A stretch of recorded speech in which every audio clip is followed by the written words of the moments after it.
Light Yagami versus L Low Light. The battle between L and Light. The ultimate winner is no one.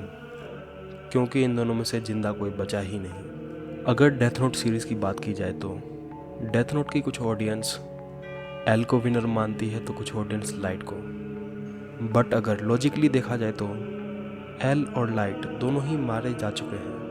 अगर इन दोनों में से कोई जिंदा बचा ही नहीं तो विनर कौन हुआ? बावजूद इन सब के अगर इन दोनों के बीच आईक्यू बैटल की जाए तो उसमें क्लियर विनर एल ही निकल के आता है, क्योंकि without any super natural powers L light जैसे ओपोनेंट को काफ़ी बार ट्रैप में फंसा चुका है।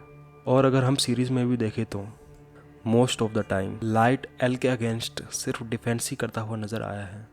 और फिर एल के मरने के बाद भी एल के ही छोड़े हुए क्लूज की वजह से नियर और मेलो मिलके लाइट को डिफीट कर पाते हैं और फिर यहाँ पे लाइट भी मारा जाता है। सो कंक्लूजन इज लाइट और एल दोनों ही मारे जा चुके हैं। So that's why clear winner is no one.